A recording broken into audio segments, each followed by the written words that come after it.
Hi යාළුවනේ කොහොමද ඉතින් ඔයාලට එස්තෝනියාවේ අපි ගියපු තැන් ඒ වගේම අපි එස්තෝනියාවේ ඉඳන් ස්වීඩන් වලට ගියේ කොහොමද ඒ ගැන විස්තර තමයි අද මේ වීඩියෝ එකකින් මම ඔයාලත් එක්ක ෂෙයා කරගන්න යන්නේ. ඉතින් වෙනද වගේම අදත් මගේ වීඩියෝ එකත් එක්ක එකතු වෙලා ඉන්න. අපි දැන් ඉන්නේ ඕල්ඩ් ටවුන් එකේ. හරිම ලස්සනයි.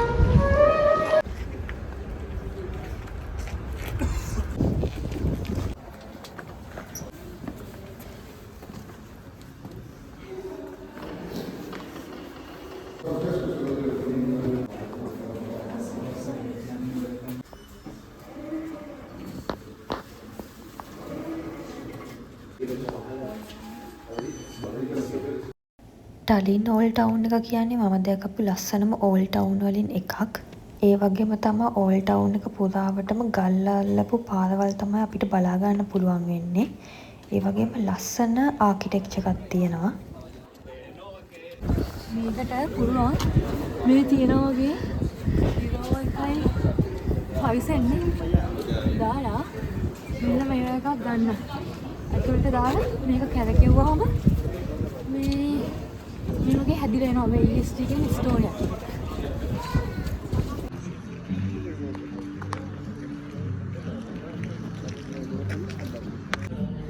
දැන් වෙලාව දවල් 2:00 විතර. තාම අපි ඕල්ඩ් ටවුන් එකේ තමයි ඇවිදින්නේ. ගොඩාක් බලන්න තියෙනවා. මායම ලස්සනයි. ටයින් ඕල්ඩ් ටවුන් එක හරිම ලස්සනයි. අපිට ක්‍රූස් එක ගන්න ටර්මිනල් එකට යන්න තියෙන්නේ 5යි ගානකට. ඉතින් එතකන් තමයි අපි චුට්ටක් මේ ටික බලන්න වලට පේනවා ඇති. පිටිපස්සත්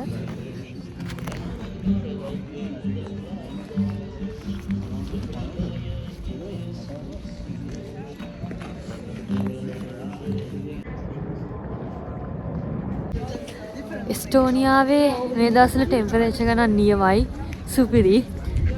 එස්ටෝනියාව විතර නෙමෙයි ලිතුවේනියාවේ දීගවලත් එහෙමයි. හැබැයි ලාස්ට් එක එක නම් ගොඩක් සීතල තියවලා තියෙනවා. බට් නියමයි. ස්කාර්ෆ් එක දාන් ඉන්නේ නම් මගේ බෑග් එකේ ඉඩ තිබ්බේ නැහැ. හැබැයි දැන් ලොක එකට දාන්නත් අමතක වුණා. නැත්තම් මේ හරිම ෂෝක්. හොඳට අවුව පායලක් තියෙනවා. මේ රාශියෙන් දන්නවනේ මම. ඔව්. මාර්ච් 9 කල්දා විතර අවුරුදු කීයද? හරියටම මම මේක ට්‍රාන්ස්ලේට් කරලා පෙන්නන්න. අද හරියටම ඔයාලට මම ට්‍රාන්ස්ලේට් කරලා පෙන්නන්න මේක මෙතෙන්ට ගන්න.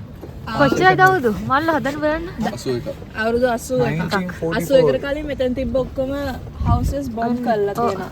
මෙන්න එහෙම තමයි තිබලා තියෙන්නේ. මේ සෝවියට් එයාර් රේට් එකකින්.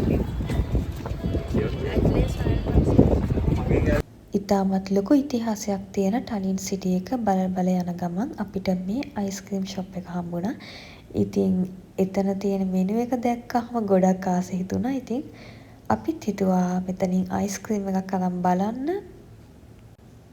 මේක තමයි අපි ඕඩර් කරලා ගත්තේ. හරිම රසයි.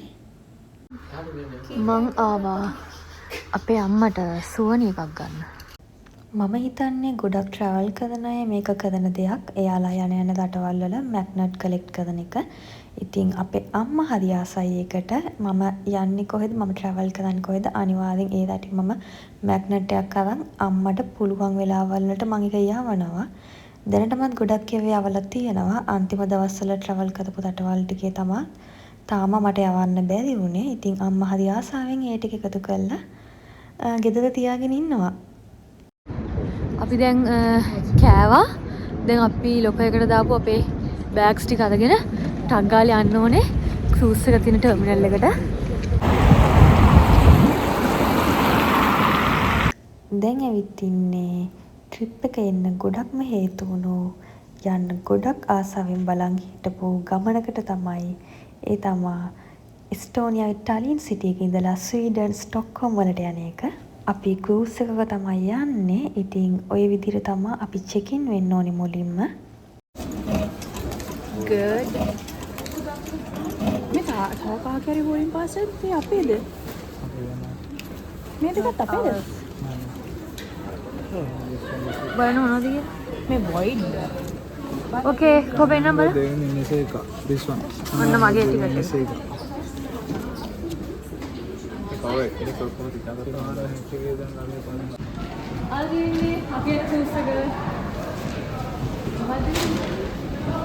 Baltic Queen. Nama Baltic Queen. ඒක මේ Queens අත හදලා තියෙනවා.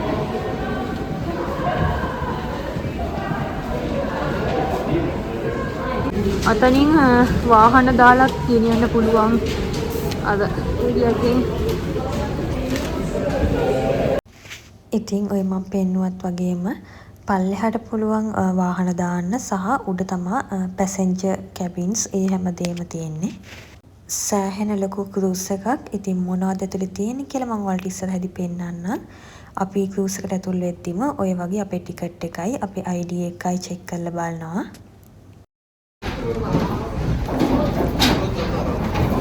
Oh.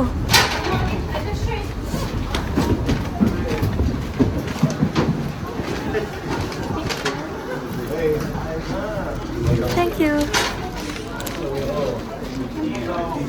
ඔන්න ඔහොමයි අපි ක්‍රූස් එකට ඇතුල් වුණේ. අපිට ආපු ගමන්ම එයාලා පොඩි චොක්ලට්ස් වගේක් දුන්නා. ඇතුළට ගිහින් බැලුවහම හිතෙන්නෙත් නැහැ අපි මේ ඉන්නේ ක්‍රූස් එකක් ඇතුලේ කියලා. ඒ තරම් හරිම ලස්සනට හදලා තියෙනවා. එදා දවසේ සෑහෙන ප්‍රමාණයක් ක්‍රූස් එකේ හිටියා. ඔයාලට කොළ පාටින් පේන්නේ කැබින්ස් වල ඩෝර්ස්. අපි ගත්තේ 2 beds and 4 beds cabin. Cruise එකේ ෆ්ලෝර්ස් බෙදලා තියෙන විදිය කිව්වොත් 3 and 4 ෆ්ලෝර්ස් වල තියෙන්නේ වාහන පාක් කරන්න. ඒ වගේම 5th floor එකෙන් තමයි අපි ඇතුල් වුණේ ක්‍රූස් එකට. ඒ කියන්නේ එක්සිට් එකත් එතනින්ම තමයි. ඒ වගේම පැසෙන්ජර් කැබින්ස් 600 වගේ තියෙනවා. අනිත් ෆ්ලෝර්ස් වල මොනවද තියෙන්නේ කියලා මම වීඩියෝ එක ඉස්සරහදී කියන්නම්. දැන් බලමු අපේ කැබින් එක කොයි වගේද කියලා. අපි බුක් කරපු කැබින් සයිති වෙන්නේ ස්ටෑන්ඩඩ් sea view කියන කැටගරි එකට. Wow, very claustrophobic. යා sea view එක ඔයාගේ view එක පා. Wow. But I expected something bigger. Honestly, me too. Me too. T එකක් තියෙනවා. මෙහෙමයි මට කියන්න ඕනේ. නෑ හැදුවේ මම නෙමෙයි. If I make this now I will bake it. මේ තියෙන බෙඩ්ස්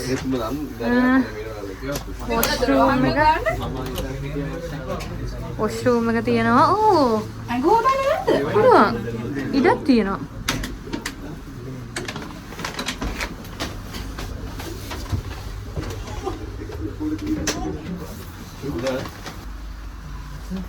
මේක තමයි emergency exit එක. හදන්න ඕනේ අර මේ මොකද්ද emergency exit එක? මේ තමයි emergency exit අහහ. එක.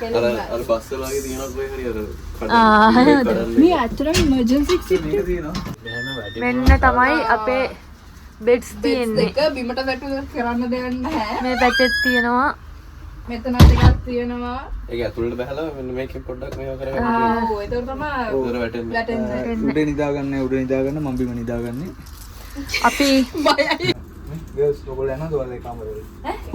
පොඩ්ඩක් ඉන්න එහෙම නෙමෙයි. අපි අනිත් කැබින් එකත් බලලා ලස්සන කැබින් එක තමයි අපි ගන්න.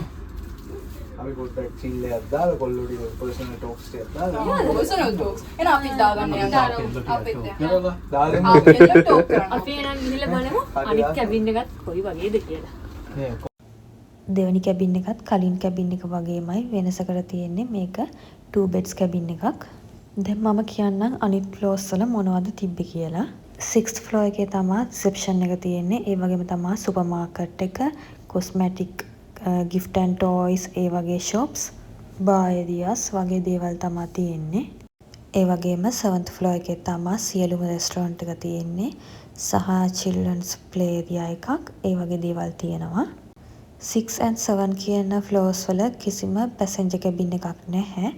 ඊළඟට 8 9 කියන ෆ්ලෝර්ස් වල තියෙන්නේ සම්පූර්ණයෙන්ම පැසෙන්ජර් කැබින්ස්.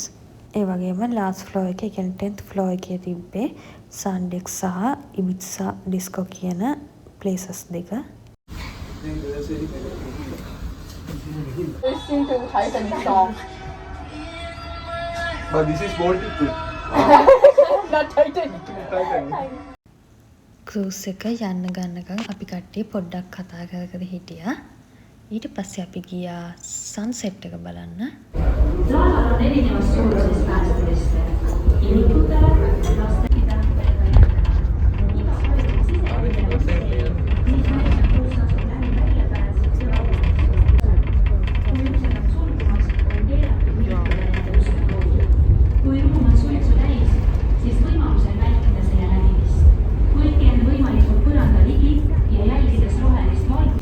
අපි දැන් යන්න පිටත් වෙනවා. හිමීට ටිකට ගියා දැන් රිවර්ස් එකට යන්නේ. මගේ නම් ෆස්ට් එක්ස්පීරියන්ස් එකක්.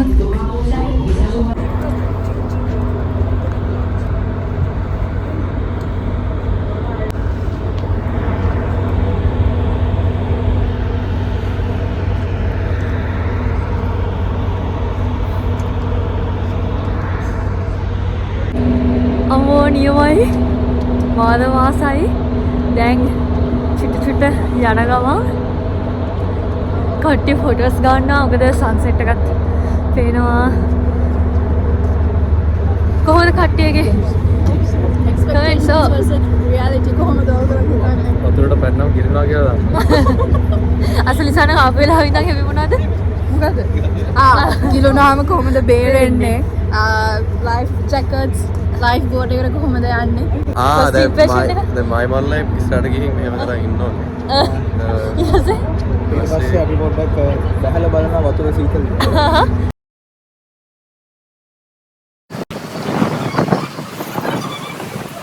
ඔය තියෙන්නේ ක්‍රූස් එක ඇතුලේ තියෙන සුපර් මාකට් එක. මේකත් නිකන් එයාපෝට් එකක තියෙන ඩියුටි ෆ්‍රී එකක් වගේ තමයි.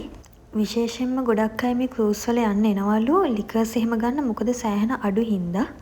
ඔය පේනවා වගේ චොක්ලට් වර්ග, තව එක කෑම ಜಾති, ඩ්‍රින්ක්ස් ගොඩක් ಜಾති සාමාන්‍ය සුපර් මාකට් එක වගේම ක්‍රූස් එක ඇතුලේ සුපර් මාකට් එකෙත් තිබ්බා.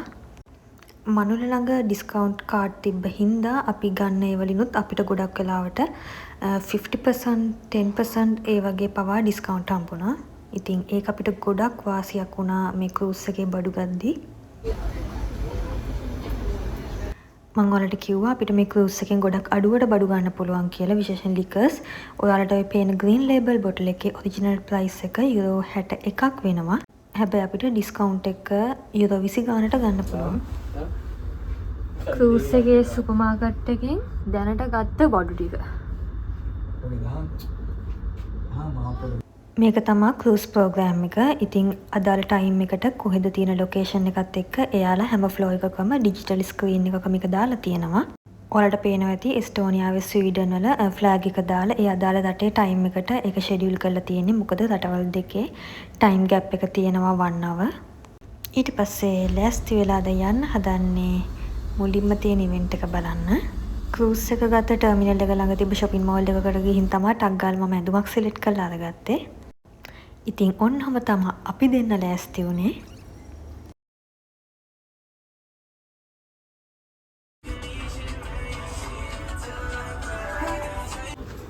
මෙතන තියෙනවා gift and toys section එක.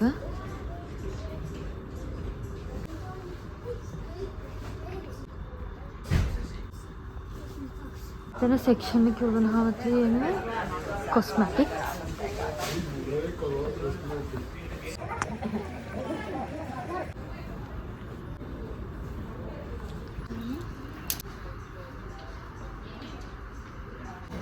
අපි ඉන්නේ 7th floor එකේ දැන්. අනේ I think fashion street.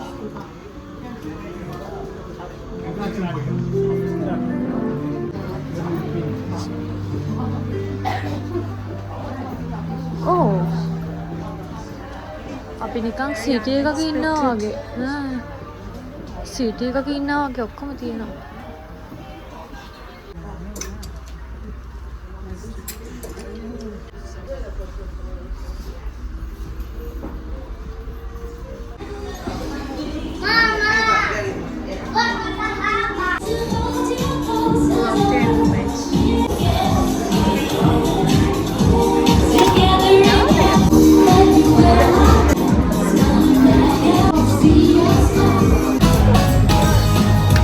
Oh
Are you hungry?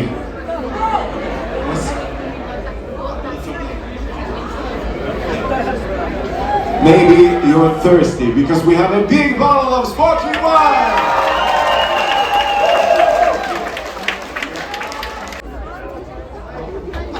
You also want to get married? දැන් බලන්නකො ඉතින් මෙතන උණු වැඩේ. කලින් ප්‍රොපෝසල් එකට කතා කරපු ලේඩිගේ නම තියෙන තවත් කෙනෙක් ආවා. ඉතින් එයාට නෙමෙයි කතා කරේ බට් එයාත් ස්ටේජ් එකට ආවා. ඉතින් නම කියද්දී එයා හිතුවේ එයාට කියලා. ඉතින් ඒ වෙලාව තමයි ඔය තියෙන්නේ. Alright, she also wants to read. So happy birthday!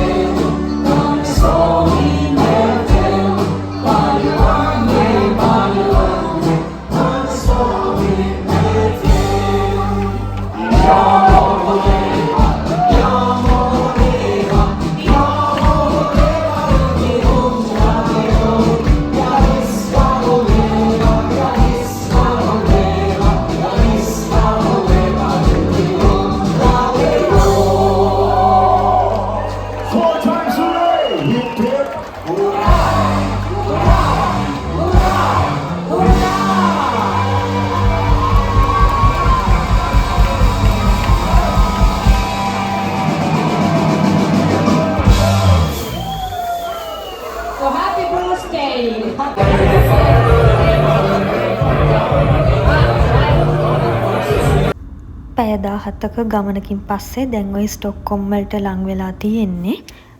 අපිට ක්‍රූස් එකට ගිය වියදම ගැන කිව්වොත් 2 beds and 4 beds cabin වලට සම්පූර්ණ ගාණ යුරෝ 550ක් විතර වෙනවා.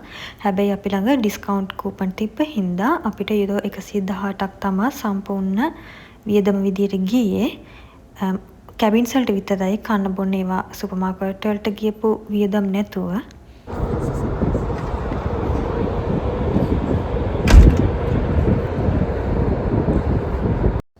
ඊළඟට අපි ගියේ උදේ බ්‍රෙක්ෆාස්ට් එක ගන්න. ඔක බෆට් එකක්. එක්කෙනෙක්ට යුරෝ 20ක් වෙනවා. හැබැයි මනුල ළඟ ඩිස්කවුන්ට් කූපන් තිබ්බ හින්දා එක්කෙනෙක්ට ගියේ යුරෝ 10යි. 150ක ඩිස්කවුන්ට් එකක් අපිට හම්බුණා.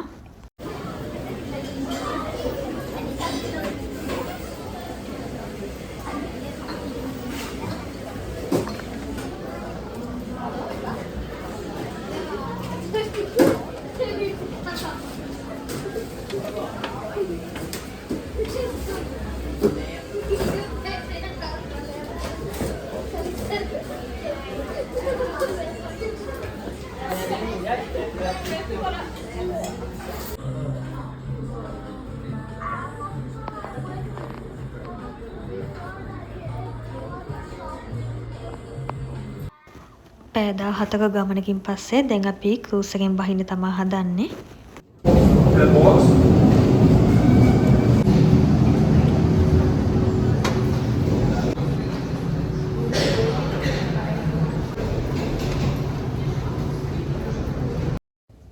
එක රටක ඉඳලා ක්‍රූස් එකෙන් ඇවිල්ලා තවත් රටකට ඇතුල් වෙන හින්දා උතන කට්ටියගේ પાස්පෝර්ට් චෙක් කරනවා.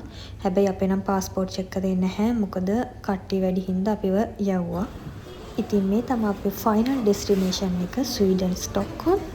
ඊළඟ වීඩියෝ එකත් එක්ක එකතු වෙලා ඉන්න. ඔයාලට විශේෂ කෙනෙක් හම්බෙන්න පුළුවන්. අදත් මගේ වීඩියෝ එකත් එක්ක එකතු වුණාට ගොඩක් ස්තුතියි. බයි.